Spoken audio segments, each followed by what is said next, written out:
Bonsoir à tous. Aujourd'hui, on va apprendre à colorier un visage dans Photoshop, même si l'idée devrait fonctionner dans n'importe quel autre logiciel.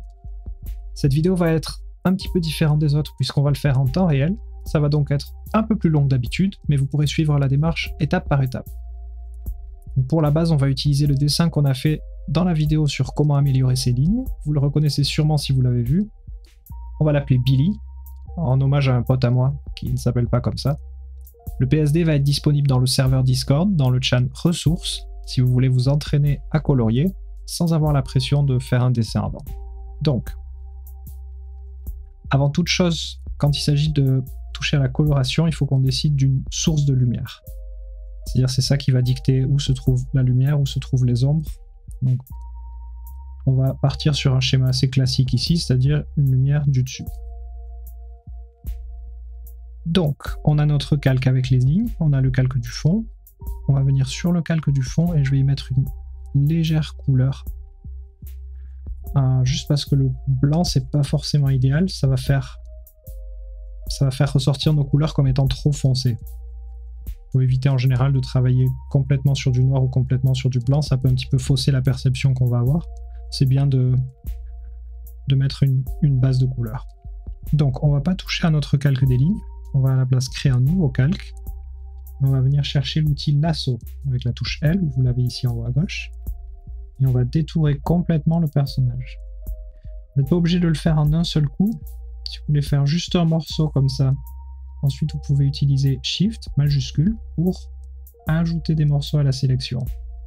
Et vous pouvez utiliser Alt pour faire l'inverse. Si vous prenez en trop comme je viens de le faire ici, vous pouvez tout simplement appuyer sur Alt et enlever la partie en trop. Ensuite, on va recontinuer en appuyant sur Shift pour ajouter d'autres parties. Sur des grosses sélections comme ça, c'est vrai que ça peut être pratique de le faire en plusieurs fois. Ça évite de se massacrer la main à essayer de faire bien parfaitement du premier coup. Donc, vérifier qu'il n'y a pas de trou à l'intérieur du personnage. On va bien tout découper comme ceci. On y arrive presque. Et voilà, on va prendre un petit peu du coup autour. Donc maintenant on va choisir la couleur de base de sa peau. Donc il n'y a pas vraiment de bon et de mauvais pour les couleurs de peau. En général ça va être modifié par l'environnement, etc. En général je prends ce genre de couleur qui est plus ou moins un beige neutre. Voilà. Pour la peau, c'est un bon départ. Même le saturer un tout petit peu plus. Encore un peu, comme ça. On va prendre du brun foncé, pas trop saturé pour les cheveux. Donc là, on va poser nos couleurs vraiment de base, les aplats. On cherche absolument pas à faire de jolis dégradés ou quoi que ce soit.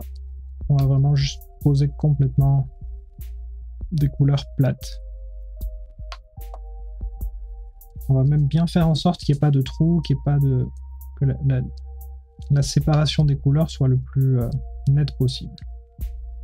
Vous pouvez même, si vous le sentez, utiliser un lasso pour faire la sélection des cheveux à part. Mais ici, c'est pas tellement nécessaire.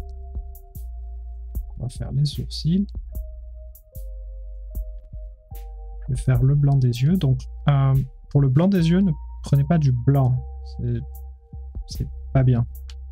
Le blanc des yeux va généralement être plus ou moins dans le même ordre de valeur que la peau, puisqu'elle reçoit la même quantité de lumière. On va juste la désaturer un petit peu et changer un petit peu la teinte.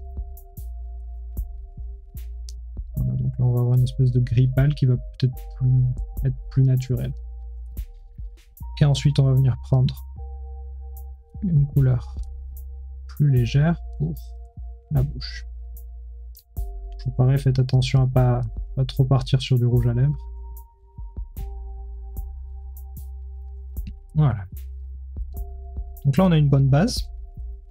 On va créer un nouveau calque. On va mettre par-dessus. Maintenant, ce qu'on va faire avec ce nouveau calque, c'est qu'on va appuyer sur Alt et venir cliquer exactement entre les deux calques. Ça va faire ce qui s'appelle un clipping mask ou masque d'écreutage en français. Maintenant, avec CTRL-D, j'annule ma sélection. Donc, tant qu'on est sur ce calque, ce qu'on dessine ne restera que sur le calque du dessous. Il est donc lié au calque du dessous et tout ce qui dépasse ne se verra pas. Ça nous permettra donc de dessiner uniquement sur celui-là, ce qui est très pratique pour ce genre de coloriage. Donc, pour l'instant, on va commencer avec les ombres. Et pour les ombres, on va faire au lasso. On va utiliser beaucoup de lasso dans cet exercice. Pour commencer, on va essayer de voir les plus grosses formes en premier. Plutôt que de partir sur les petits détails autour des yeux et ce genre de choses, on va essayer de partir du gros et d'arriver vers le plus petit ensuite. Donc le plus gros, au niveau des ombres, ça va être l'ombre portée que le visage donne sur le cou. Donc on va tout simplement sélectionner le cou. On va venir... On n'a pas besoin d'être trop précis pour le coup. On va juste venir... Voilà. Définir l'ombre que porte le visage. Puisqu'il y a ces deux gros muscles dans le cou qui font une sorte de V ici, on va venir les indiquer aussi avec simplement une sorte de petite pique comme ça. Je vais enlever tout ça ici. C'est pas grave si votre sélection dépasse sur les côtés puisqu'elle ne se verra pas puisqu'on est dans un masque d'écrêtage. Donc, pour le visage, au niveau des grosses formes des ombres, on va comparer le visage tout simplement à un œuf. Donc on va essayer de colorier, d'appliquer un petit peu les ombres comme si on les appliquait sur un œuf tout simplement, c'est-à-dire en bas, sur les côtés. Voilà, comme ceci. On va faire une sorte de contour. C'est là où la lumière, en arrivant d'en haut, n'arrivera pas. Ensuite, une des grosses ombres du visage, ça va être celle du nez, puisque le nez sort du milieu du visage, il va donc créer une ombre. Donc sous le nez, on va avoir une ombre plus ou moins triangulaire, comme ceci. Et le bas du nez lui-même va aussi être en ombre, puisqu'il ne reçoit pas de lumière, puisque le bas du nez pointe vers le bas. C'est bien pour ce genre d'exercice de connaître les différentes phases du visage, c'est-à-dire comment le visage est organisé, quelle partie reçoit la lumière et quelle partie n'en reçoit pas selon où se trouve la lumière dans la scène. Ce serait impossible à couvrir sur une simple vidéo, donc je vous invite à vous balader sur internet ou à venir sur le Discord et poser vos questions. On sera ravis de vous aider, mais ça va être un petit peu difficile à couvrir là maintenant. Donc la lèvre inférieure va aussi faire une ombre qu'on va ajouter ici, un petit peu de cette forme. Et elle va venir, voilà, complimenter le menton. Le menton qui est une forme circulaire, comme une sorte de sphère. Donc on va venir aussi un petit peu ici la mettre en avant avec des petites pointes un peu comme on a fait sur le cou, juste pour souligner qu'il y a une forme. Ensuite, pour les yeux. Donc les yeux sont pour la plupart en ombre, puisqu'ils sont dans des orbites. Donc on va venir indiquer que les orbites sont là. La paupière du dessous va être complètement en ombre. La paupière du dessus va être pour la plupart en ombre. Et voilà. Et ensuite on a entre les yeux qui sont aussi plus ou moins en ombre puisqu'ils ne reçoivent pas tellement de lumière. Dans les oreilles, on a aussi pas mal d'ombre, donc on va venir l'indiquer. Vous voyez, pour l'instant, on ne colorie pas, on fait simplement les différentes zones. On va venir indiquer le creux des joues. Et enfin, la dernière, on va faire les cheveux. C'est-à-dire que les cheveux sur le devant, si la lumière vient d'en haut, vont créer une ombre sur le haut du front. Donc on va venir l'indiquer comme ceci, avec une... Voilà, avec une ombre qui va un petit peu faire miroir à la forme des cheveux. Donc maintenant qu'on est bien sur notre calque à part, on va venir prendre l'outil pinceau et on va prendre la couleur de la peau qu'on a utilisée. Donc là, une des grosses erreurs que beaucoup de gens font, c'est que pour les ombres, ils vont avoir tendance à prendre la couleur qu'on a ici, vous voyez en haut à droite, et ils vont simplement prendre quelque chose de foncé, de moins saturé, et ils vont juste l'appliquer comme ça. C'est correct en soi, mais ça fait un dessin très très terne. Et c'est beaucoup utilisé, beaucoup de gens font ça, beaucoup de débutants surtout font ça. je le conseille absolument pas. À la place, ce qu'on va faire, c'est qu'on va changer la teinte de notre couleur. On va venir la réchauffer, donc on va partir plutôt vers le rouge. Et on va effectivement la descendre pour la rendre plus foncée, mais on va partir vers la droite pour la saturer. C'est-à-dire qu'on va la charger de couleur plutôt que la faire partir vers le noir. Et ça va donner beaucoup de vie à vos ombres. Voilà, comme ceci. Vous voyez que là, en fait, je fais des passes très légères. Si j'appuie complètement, ça fait ça, mais je ne la veux pas aussi foncée que ça. Donc, je fais des passes très légères. Et quand je suis content de la couleur, je la prends tout simplement avec Alt. Voilà. Et donc là, je vais venir l'appliquer partout où on a mis le lasso. Donc, ça ne dépasse pas de la peau puisqu'on est en masque d'écrêtage. Et là, je peux faire CTRL-D pour désélectionner. Donc, on a notre calque avec les ombres. Tout propre, tout clean. On peut juste venir au pinceau, voilà, rabibocher un peu s'il y a des trous par-ci par-là, ce qui peut arriver.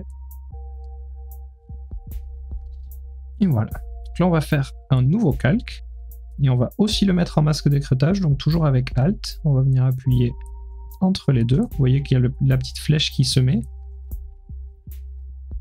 On va reprendre l'outil lasso, et ce coup-ci, on va faire les highlights, c'est-à-dire les zones qui reçoivent plus de lumière. Alors, donc là, ça va être l'inverse, ça va être toutes les parties du visage qui vont recevoir de la lumière d'en haut. Donc, on va avoir l'arête du nez, le bout du nez, tout simplement, on va indiquer une sorte de demi-sphère comme ceci. Ce coin-là, sous le nez, au-dessus de la lèvre inférieure. J'essaye de ne pas faire les formes complètement symétriques parce que ça va généralement rendre le design un petit peu plus intéressant. De ne pas les faire parfaitement symétriques, mais d'indiquer quand même que c'est les mêmes zones qui sont touchées. Donc le haut des oreilles va évidemment recevoir de la lumière. Le haut du menton, on va faire un petit peu comme le bout du nez, donc on va indiquer une demi-sphère. Et enfin, les pommettes. Un petit peu retoucher celle-là. Vous pouvez toujours retoucher vos formes avec Alt et Shift, donc si vous voulez la changer. Je vais essayer de les faire un petit peu plus géométriques. En général, je trouve que les formes géométriques sont un petit peu plus intéressantes au niveau du design. Essayez de mélanger un peu les formes arrondies, les formes pointues, les lignes droites, etc. pour pas que tout se répète trop. Et enfin, au niveau du front, ici, donc sur la pointe du sourcil, et aussi de l'autre côté, et enfin au-dessus de l'œil, sous le sourcil, et on va en rajouter une dans le cou. On va en rajouter quelques-unes puisque le bas du cou va recevoir pas mal de lumière puisqu'il s'incline pour faire face à notre source lumineuse. Un petit peu dans le lobe des oreilles, et là on devrait être pas mal. Donc on est sur notre nouveau calque, je prends à nouveau mon outil pinceau, je viens prendre la couleur de la peau de base avec Alt,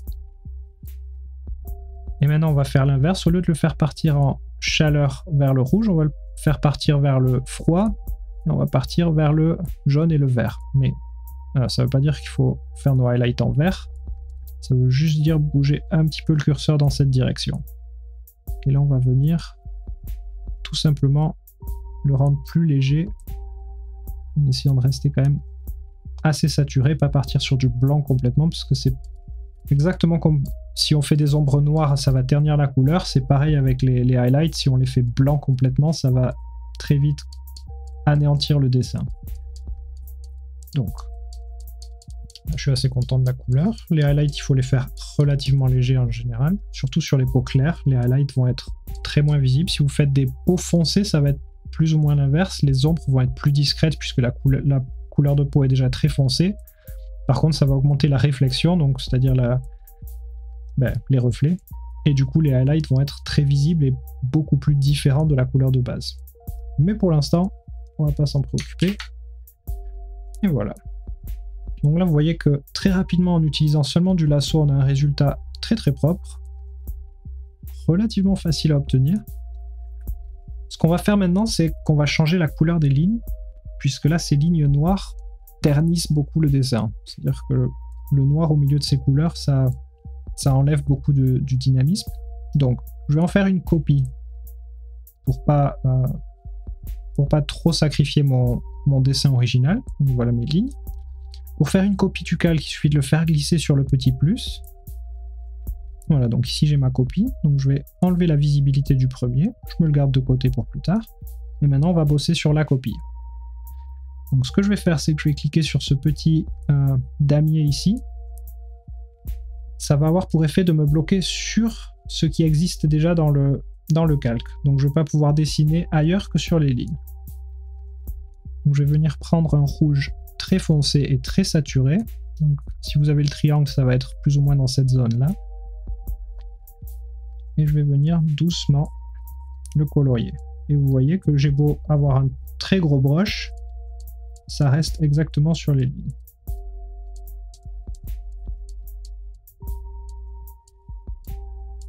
Voilà. Je trouve que juste de faire passer les lignes en rouge très foncé comme ça à certains endroits, vous voyez que je le fais pas partout sur le dessus des cheveux, c'est pas forcément la peine. Voilà, on se retrouve déjà avec un résultat très satisfaisant, je trouve, pour la quantité de temps et de travail qui est investi. Ce que vous pouvez faire, c'est que vous pouvez en rester là, tout simplement. Vous pouvez garder ce style de dessin si vous voulez quelque chose de très graphique. Ça marche largement, et il n'y a pas forcément besoin d'aller plus loin. Si vous voulez des dessins avec un peu un style cel shading ou cartoon, un peu de DBZ ou comme ça, c'est exactement ce genre d'application, c'est-à-dire des différentes couches d'ombre au lasso. C'est assez facile à faire, donc je vous invite à essayer. En général, je peins un petit peu plus par-dessus. J'aime bien avoir un rendu un petit peu plus peint à la main. Donc ce que je fais, c'est que je fais un nouveau calque par-dessus, que je mets aussi d'ailleurs en masque d'écrêtage, en clipping mask comme le reste. Et là par contre, je vais venir au brush et je vais venir commencer à un petit peu raffiner les bords. Je vais pas vouloir forcément faire des bords doux un petit peu partout. Il y a certains bords durs qui vont le rester, et c'est ça qui va donner le charme du dessin. Mais j'aime bien, voilà, retravailler un petit peu certaines formes pour les adoucir. Et on va aussi changer certaines couleurs, puisque maintenant on va se donner un petit peu plus de liberté sur le pinceau. Donc on va venir un petit peu éclaircir le front en entier, sans trop non plus le rendre tout jaune. On va venir mettre un petit peu de rouge orangé sur la région du nez et des joues, puisqu'il y a pas mal de... C'est là où la peau est la plus fine dans le visage, donc on va avoir tout simplement beaucoup de vaisseaux sanguins, donc en général le nez et les joues vont apparaître plus rouges ou plus roses en tout cas que le reste du corps, que le reste du visage, pardon. Donc là vous voyez, je continue à tout simplement appliquer mon pinceau un petit peu partout.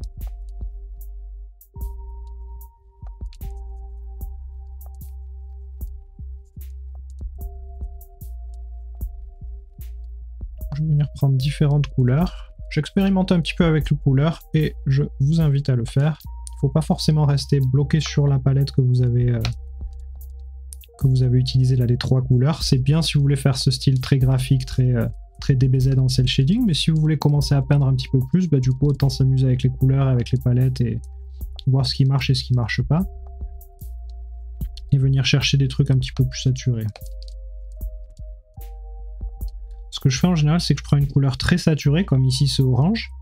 Je vais pas venir l'appliquer comme ça, parce qu'évidemment ça fait pas naturel du tout. Donc je prends une couche très très fine, et je viens prendre cette couleur-là, qui est donc la création, enfin un mélange entre la couleur de la peau originale et la couleur que je viens de choisir.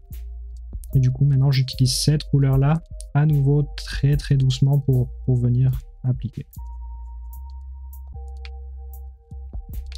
On va venir faire le début des sourcils qui vont venir se fondre un petit peu avec la peau. Au niveau des oreilles, c'est pareil.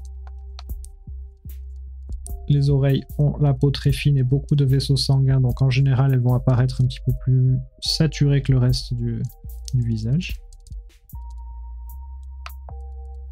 On va faire pareil au niveau du nez.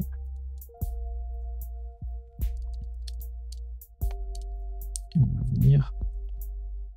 On va même insister un petit peu plus sur l'ombre avec le cou. Je pense qu'on peut rajouter un petit peu plus de couleur.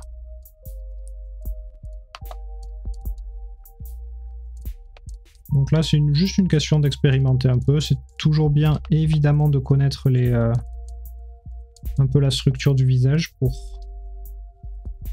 que même si vous vous plantiez un peu au niveau des couleurs ou quoi, que ça reste un peu correct, quoi.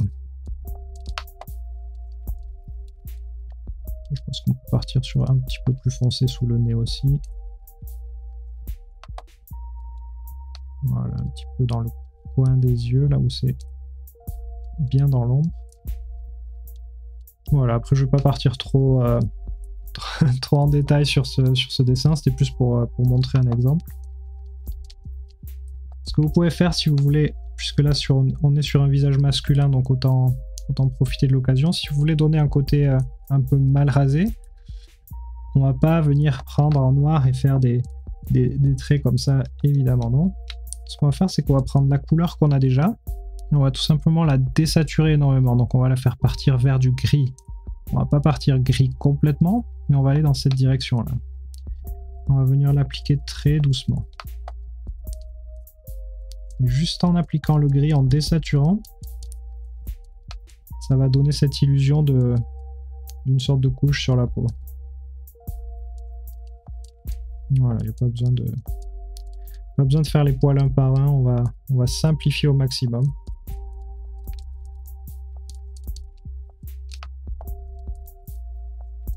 Et voilà.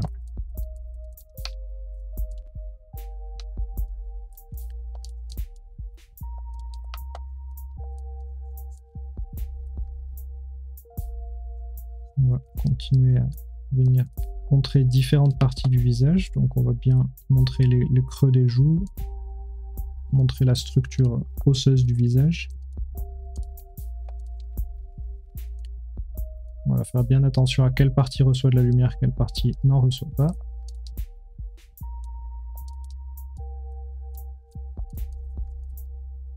Voilà.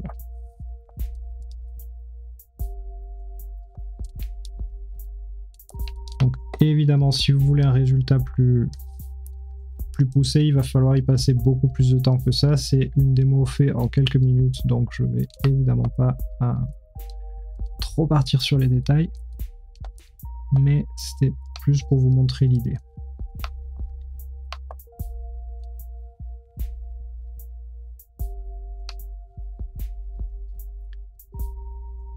Voilà, ce que vous pouvez faire ensuite, c'est un petit calque à part. On peut toujours le mettre en écrêtage d'ailleurs. On va venir chercher presque du blanc et on va faire les gros highlights, c'est-à-dire vraiment là où la peau reflète le plus de lumière. Donc sur le bout du nez, un petit peu sur l'arête du nez, il y en a un petit peu ici dans le coin sous le sourcil, un petit peu ici et au coin de la lèvre inférieure.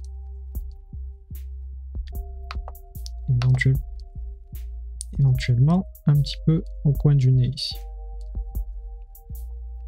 Voilà, donc j'espère que le tuto vous a plu. J'espère que vous allez pouvoir essayer, que vous allez expérimenter avec différents styles, avec différentes méthodes. C'est pas forcément une méthode universelle ou quoi que ce soit, c'était juste... Je trouve qu'elle est bien parce qu'elle est facile et elle vous permet de vous arrêter au stade qui vous convient. Donc si vous voulez juste faire la partie avec le cel shading comme ça, vous pouvez très bien, ça prend quelques minutes, c'est fait au lasso, donc en général c'est très propre. Et si vous voulez le pousser un petit peu plus avec du brush, c'est libre à vous. Et après évidemment, plus vous y passez de temps, mieux c'est. Idéalement dans le futur, vous voulez essayer d'enlever les lignes petit à petit. Donc ce que je fais en général quand je les pousse plus loin, les dessins, c'est que je fais CTRL ALT majuscule E et ça va faire un nouveau calque avec tous les calques aplatis en un seul. Donc là ça fait un aplatissement de tout ce qu'on a jusqu'à maintenant. C'est-à-dire si on enlève Voilà, c'est ce qu'on avait jusqu'à maintenant. Ça a créé un nouveau calque avec tout dessus. Et j'aime bien au bout d'un moment tout simplement aplatir et commencer à venir dessiner par-dessus les lignes. Et du coup, petit à petit, j'efface les lignes du dessin là où elles ne sont pas nécessaires. Après, des fois, mettons la ligne du menton comme ça, je vais la laisser. Celle des oreilles, je vais la laisser. Mais ici, je vais choisir de l'enlever. Donc après, évidemment, c'est libre à vous de voir où est-ce qu'elles conviennent et où est-ce qu'elles ne conviennent pas. Et de rendre votre dessin le plus intéressant possible comme ça. Donc j'espère que ça vous a plu. N'hésitez pas à venir traîner sur notre Discord. On sera ravis de vous accueillir. Et je vous dis à la prochaine fois.